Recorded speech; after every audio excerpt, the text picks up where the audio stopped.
Red Hat PXE install. PXE stands for pre execution environment, और इसको हम use करते हैं किसी क्लाइंट को नेटवर्क के थ्रू बूट कराने के लिए। साथ ही अगर हम चाहें तो किसी क्लाइंट मशीन पे अगर ऑपरेटिंग सिस्टम का इंस्टॉलेशन करना है और हम चाहते हैं कि नेटवर्क के थ्रू हो, मतलब हम कोई डीवीडी सीडी एक्सेट्रा यूज़ ना करें, बल्कि क्लाइंट जो है उसको नेटवर्क के थ्रू बूट करा के उस पर ऑपरेटिंग सिस्टम का इंस्टॉलेशन करें, तो इसके लिए भी हम पीएक्सी को यूज़ कर सकते हैं। इसके लिए ज़रूरी है कि जो आपका क्लाइंट पीसी है उसका जो लैन कार्ड है वो पीएक्सी सपोर्ट करता हो या पीएक्सी कंप्लाइंट या कंपैटिबल हो। तो इस प्रैक्टिकल के लिए सबसे पहले तो हम ये समझ लेते हैं कि हमारी टोपोलॉजी क्या है। प्रैक्टिकल में हम दो मशीन्स यूज़ कर रहे हैं। एक तो सर्वर, जिसको हम पीएक्सी में अपना इंस्टॉलेशन सर्वर बना रहे हैं। इस सर्वर पे जो आईपी एड्रेस हम कॉन्फ़िगर करेंगे वो स्टैटिक होगा, और वो आईपी एड्रेस होगा 192.168.137.1। दूसरा हमारा क्लाइंट पीसी, जिस पे इंस्टॉलेशन हम करेंगे नेटवर्क के थ्रू। इसका आईपी एड्रेस हम डीएचसीपी के थ्रू डायनामिकली असाइन कराएंगे, और इसका आईपी एड्रेस जो हमारे डीएचसीपी के पूल रेंज है 137.201 से 220 के बीच में, इसके बीच में कोई भी आईपी एड्रेस इसको असाइन करा सकते हैं। तो आइए सबसे पहले ये देखते हैं कि जो हमारा सर्वर है इस पे नेटवर्क कॉन्फ़िगरेशन हम कैसे करेंगे। इंस्टॉलेशन के लिए या प्रैक्टिकल के लिए हम यहाँ पे VMware प्लेयर यूज़ कर रहे हैं। तो ये हमारी सर्वर मशीन है, इसको लॉगिन कर लेते हैं। ओके, तो यहाँ पे हम ऑलरेडी रूट से लॉगिन है। ये मैं SU या स्विच यूज़र कमांड यूज़ करके यहाँ पे आया हूँ।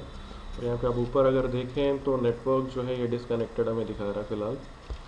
तो आईपी कॉन्फ़िगरेशन आप कई तरीके से कर सकते हैं। अगर आप ग्राफिकल स्क्रीन पे हैं तो आसान तरीका है कि आप नेटवर्क मैनेजर यूज़ करें। आप नेटवर्क मैनेजर पे राइट क्लिक करें और एडिट कनेक्शन का आपको ऑप्शन मिल जाएगा। यहाँ से आपका लैन कार्ड ETH1 एडिट पे गए, IP वर्जन 4 सेटिंग्स, और अभी ये DHCP पे सेट है, इसको हम मैनुअल पे कर देते हैं। और यहाँ से ऐड पे जाके हम IP एड्रेस जो है वो असाइन कर लेते हैं netmask/24, या जो क्लासिक का डिफ़ॉल्ट सब नेटमास्क होता है 255.255.255.0, वो इसने ऑटोमेटिकली ले लिया। DNS सर्वर की हमें यहाँ ज़रूरत नहीं है, ना ही गेटवे की ज़रूरत है, तो हम सिर्फ IP कॉन्फ़िगरेशन कर लेते हैं और इसको अप्लाई करते हैं। ऑथेंटिकेशन के लिए हम यहाँ पे रूट का पासवर्ड सप्लाई करते हैं। ओके,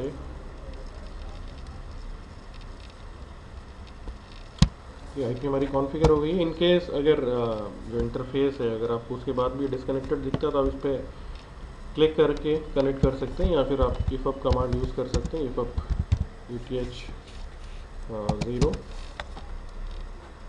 ओके, हमारे केस में जो लैन कार्ड है वो ETH0 नहीं है बल्कि ETH1 है, और वो ऑलरेडी अप है। अगर हम फिर से इसको देखें कॉन्फ़िग, ये तो हमारा जो लैन कार्ड है वो ETH1 है, और इस पे IP एड्रेस जो है वो 137.1 ऑलरेडी असाइंड है। इन केस अगर इंटरफेस अप नहीं होता तो आप ifup ETH1 यूज़ कर सकते हो, या इंटरफेस को आप चाहो तो एक बार डिसेबल करके इनेबल कर दो, तो आप पहले इफ़ डाउन ETH1 और उसके बाद ifup ETH1 करके इसको इनेबल भी कर सकते हैं। राइट, तो IP एड्रेस कॉन्फ़िगर हो गया है। सेकंड, अब हमें जो यहाँ पे कॉन्फ़िगरेशन करना है उसमें हमारा जो मशीन है, हमारा जो सर्वर है, उस पर हमें कई सारे पैकेजेस जो हैं वो इंस्टॉल करने होंगे। हमारे सर्वर पे DHCP इंस्टॉल होना चाहिए, TFTP सर्वर पैकेज इंस्टॉल होना चाहिए, सिस लाइनक्स, और भी कई पैकेजेस जो इंस्टॉल होने चाहिए। तो पैकेजेस के साथ कई बार हो सकता है कि डिपेंडेंसी रिजॉल्व कराने में थोड़ी प्रॉब्लम है, तो इसके लिए हम यम रेपोजिटरी जो है उसको यूज़ कर लेते हैं।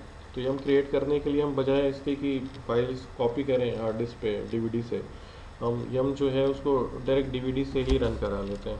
तो इसके लिए सबसे पहले तो हम जो हमारी DVD है रेड हैट की, इसको कनेक्ट करते हैं। अब जैसे ही DVD इंसर्ट करते हो वो ग्राफिकल, अगर आपका लॉगिन है तो वो ऑटोमेटिकली माउंट हो जाती है। जैसे हम यहाँ पे देखें तो ये DVD जो है ये ऑटोमेटिकली माउंट हो गई है। इवन अगर आप चाहो तो माउंट कमांड से चेक भी कर सकते हैं। तो दिखा रहा है कि dev SR0 जो आपकी DVD डिवाइस है वो स्लैश मीडिया RHL6 ये यहाँ पे माउंट हुई है। तो इसको हम यहाँ से यू माउंट कर लेते हैं, पहले अनमाउंट करके हम इसको मीडिया के अंदर डायरेक्ट माउंट कराते हैं। तो mount slash dev slash SR0 and इसको हम स्लैश मीडिया के अंदर माउंट करा लेते हैं। सेकेंड, अब यम कॉन्फ़िगर करने के लिए आप बजाय कोई रेपो फाइल क्रिएट करो, आप डायरेक्ट ETC के अंदर yum.conf भी यूज़ कर सकते हैं। इसमें आप बिल्कुल नीचे आके एक रेपोजिटरी अपनी जो है वो डिफ़ाइन कर लो। इस पर ऑलरेडी मैंने डिफ़ाइन कर रखी है, तो बस ये 4 लाइंस जो हैं या 4 लाइंस जो है प्लेस करनी है इस yum.conf के अंदर। फर्स्ट, आपकी रेपोजिटरी की आईडी स्क्वायर ब्रैकेट्स में हम लिखते हैं, जब हमने 001 यहाँ पे लिखा है। सेकंड, रेपोजिटरी का नाम आप कुछ भी रख सकते हैं इसको। बेस URL में अब हमने जो लोकेशन यहाँ पे देनी है ये इंपॉर्टेंट है, फाइल :, देन स्लैश मीडिया जहाँ पे आपने DVD माउंट किया, और उसके अंदर ये सर्वर फोल्डर जहाँ पे रेपो डेटा हमारा पड़ा हुआ है। ये ध्यान रखिएगा कि सर्वर में S जो है ये कैपिटल होगा, एंड देन GPG चेक इसको हम डिसेबल कर रहे हैं with GPG 0। Control O save कर लेते हैं नानो में, एंड कंट्रोल X हम बाहर आ गए। तो हमारी यम रेपोजिटरी जो है ये कॉन्फ़िगर हो गई। अगर हम चाहें तो यम रेपो लिस्ट से इसको चेक कर सकते हैं। तो दिखा रहा आपकी एक रेपोजिटरी है, इसका आईडी है 001, नाम है सर्वर, और इसमें टोटल 2646 पैकेजेस हैं। ओके, नेक्स्ट स्टेप फिर हमारे पास है जो रिक्वायर्ड पैकेजेस हैं उनके इंस्टॉलेशन का। और जो पैकेजेस इस पर इंस्टॉल करने हैं, एक तो हमें DHCP सर्वर इंस्टॉल करना है, दूसरा TFTP सर्वर हमें इंस्टॉल करना है, तीसरा syslinux हमें इंस्टॉल करना है, और इसके बाद हमारी जो इंस्टॉलेशन मीडिया है उसको नेटवर्क अवेलेबल कराने के लिए आप या तो HTTP सर्वर यूज़ कर सकते हैं, या FTP सर्वर VSFTPD, और या फिर आप NFS के थ्रू भी उसको आप पब्लिश कर सकते हो। तो आप इन तीनों में से कोई एक कर सकते हो, जो भी आप चाहें। हम लोग FTP सर्वर यूज़ करेंगे इस प्रैक्टिकल के लिए, और साथ में ही इंस्टॉलेशन को अनअटेंडेड बनाने के लिए हम जो एक आंसर फाइल या किक स्टार्ट फाइल क्रिएट करना चाहेंगे, तो उसके लिए हम सिस्टम config किक स्टार्ट इस पैकेज को इंस्टॉल करेंगे। तो इंस्टॉलेशन के लिए हम कमांड यूज़ करेंगे yum -y इंस्टॉल, और जो रिक्वायर्ड पैकेजेस हम इंस्टॉल करना चाहते हैं उनको 1 by 1 हम स्पेस दे के यहाँ पे कमांड लाइन पे दे देंगे। इंस्टॉल करते हैं yum -y install DHCP TFTP -server syslinux VSFTPD and system -config start।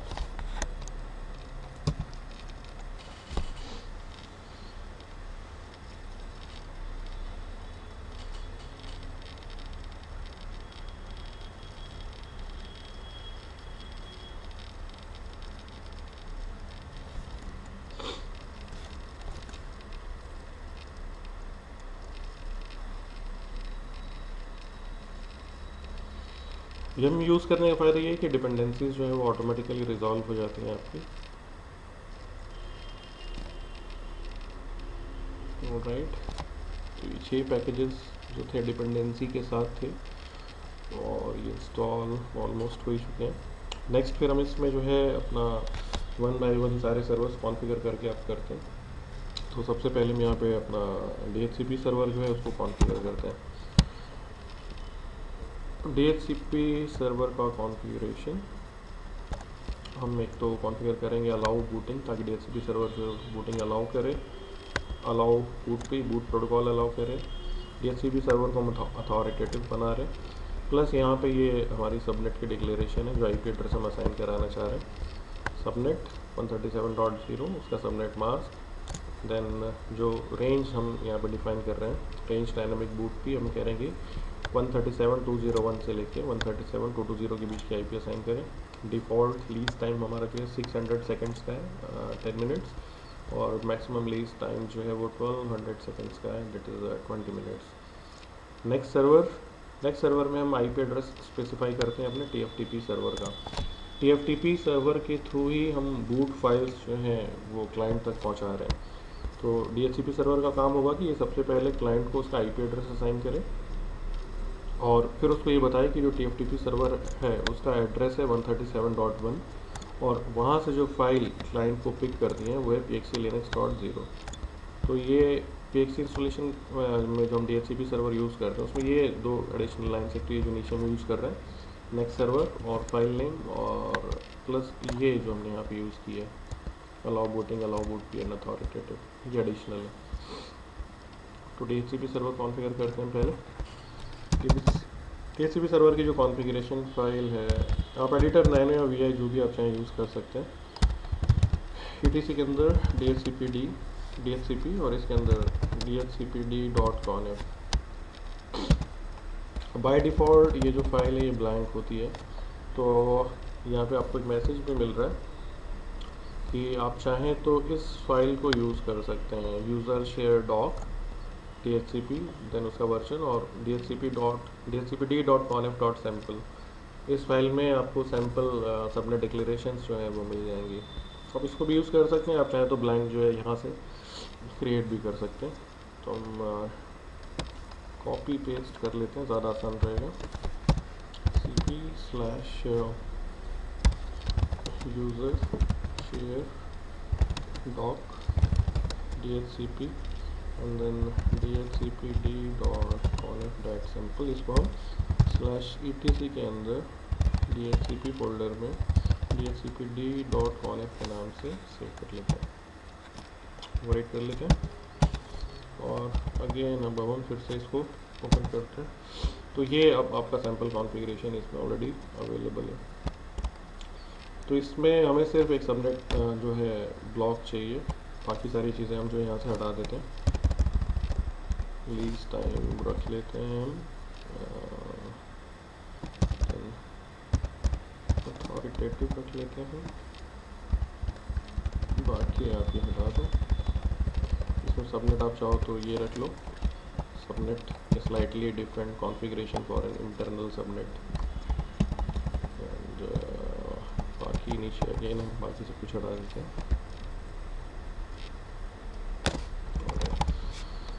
तो इसको भी हम पहली चीज़ तो authoritative allow booting allow boot P, हर स्टेटमेंट के बाद आपको सेमी कोलन यूज़ करना है। ये कमेंट जो है इसको रिमूव कर देते हैं। सबनेट हमारा है 192.168.137.0 का सबनेट मास्क, इस पर क्लासिक का 2553 .0। रेंज जो हम असाइन कराना चाह रहे हैं इट इज़ 192.168.137.201 से 192.168.137.220। बाकी ये चीज़ें आप अगेन हटा सकते हो। DNS सर्वर हम यूज़ नहीं कर रहे हैं, डोमेन नेम की ज़रूरत नहीं है, डिफ़ॉल्ट गेटवे में चाहिए नहीं, ब्रॉडकास्ट एड्रेस की ज़रूरत नहीं है, लीज टाइम और मैक्स लीज टाइम ऊपर ऑलरेडी डिफाइंड है। तो यहाँ पे हम सिर्फ जो है एक तो नेक्स्ट डैश सर्वर 192.168.137.1 हमारा TFTP सर्वर, DHCP सर्वर सब एक ही मशीन पे हम इंस्टॉलेशन कर रहे हैं। तो 137.1 जो है ये DHCP सर्वर ही और साथ ही साथ ये TFTP सर्वर भी है और इसी को हम FTP सर्वर भी बनाएंगे। Then file name pxclinux.0। तो हम सिर्फ डिफाइन कर रहे हैं यहाँ पे, ये फाइल अभी हम आगे कॉपी पेस्ट करेंगे इसकी जो प्रॉपर लोकेशन है वहाँ पे। सबनेट डिक्लेरेशन भी हमारा कंप्लीट हो गया। लीज टाइम आप चाहे तो बदल सकते हो, डिफ़ॉल्ट लीज टाइम जैसे 600 ले रहा है और मैक्सिमम लीज टाइम 7200 सेकेंड्स का है, डिफ़ॉल्ट पे छोड़ देते हैं, कुछ नहीं।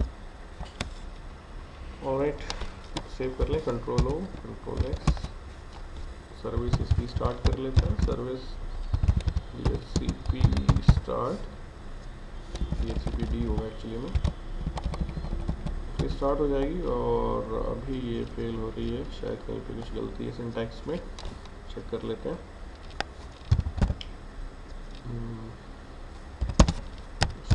/map log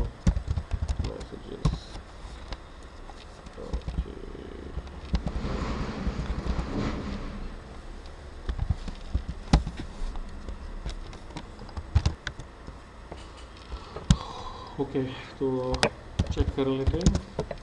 nano etc/dhcp dhcpd dot हमने, और ओके यहाँ पे ये बूट पी होगा, अलाउ बूट पी,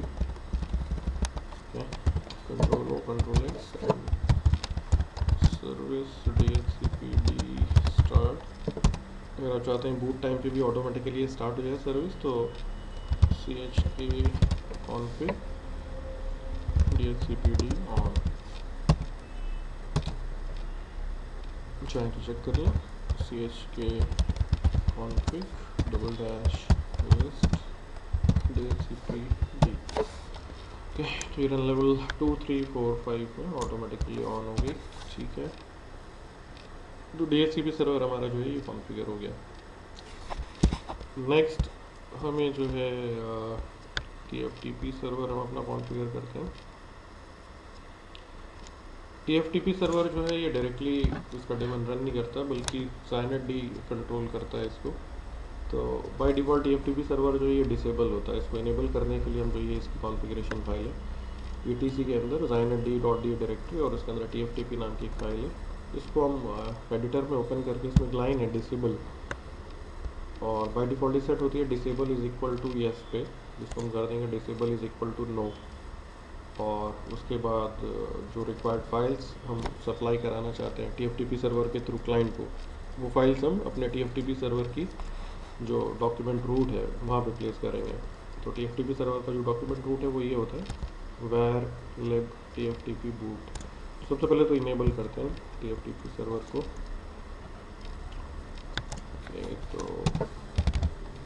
nano/etc/sind.d और इसके अंदर TFTP। तो इसमें आप देखिए ये डिसेबल अभी यस पे सेट है, इसको हम चेंज करके नो पे कर देते हैं, डिसेबल नो।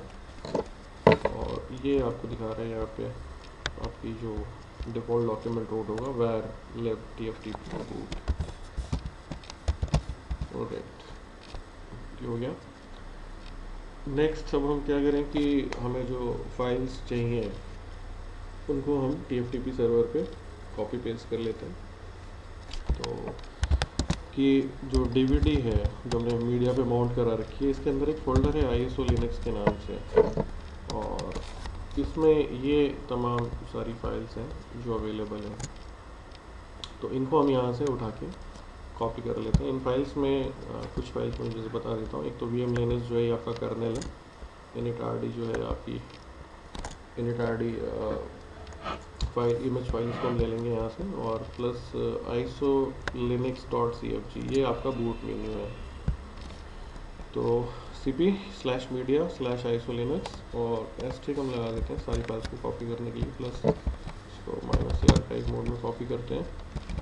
इनको हमने /var lib tftp boot यहाँ पे कॉपी कर लिया। यहाँ पे ऑलरेडी एग्जिस्ट करती है, ओवरराइट करा लेते हैं। ओके, शायद प्रीवियस कॉन्फ़िगरेशन में मैंने कॉपी कर रखी है ये।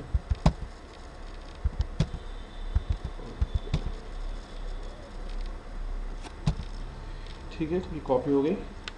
नेक्स्ट जो है अब यहाँ पे हम एक डायरेक्टरी बना लेते हैं, mkdir/var lib tftp boot के अंदर एक डायरेक्टरी हम बनाएंगे pxc/linux.cfg के नाम से। ओके, डायरेक्टरी भी एग्जिस्ट करती है। वैसे एग्जिस्ट करती नहीं, मैंने प्रीवियस प्रैक्टिकल कॉन्फ़िगरेशन में ये क्रिएट कर रखी, इसलिए आप यहाँ पे देख रही है। आप चाहो तो पहले रिमूव कर लेते हैं rm-rf/var tftp boot के अंदर pxc/linux.cfg और फिर से क्रिएट करते हैं। तो mkdir var lib tftp boot pxc/linux.cfg, और इसके अंदर फिर हम एक फ़ाइल जो है वो कॉपी करनी है। फाइल जो भी हमने कॉपी की थी ISO linux.cfg, इस फाइल को हम इस pxc/linux.cfg डायरेक्टरी के अंदर पेस्ट करेंगे, लेकिन एक नए नाम से, और वो नया नाम होगा डिफ़ॉल्ट। तो cp/var lib tftp boot isolinux.cfg इस फाइल को हम where lib tftp boot के अंदर pxlinux.cfg में डिफ़ॉल्ट के नाम से पेस्ट कर देते हैं।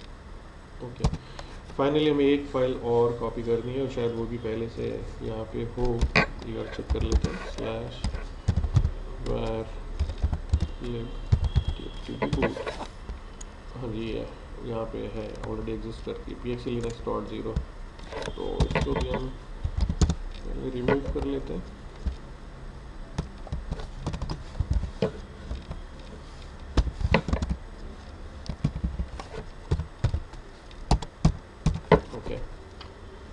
cp स्लैश, बल्कि ये फाइल आपको यहाँ मिलेगी यूज़र शेयर sys लिनक्स में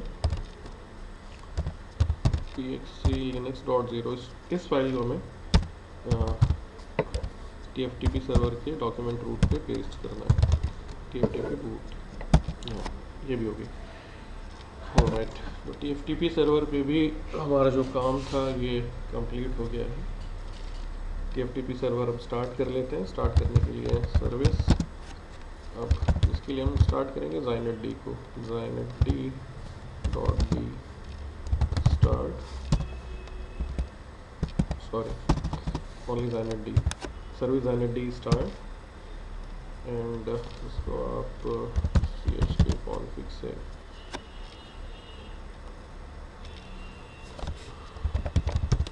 service zinetd on, chk config zinetd on,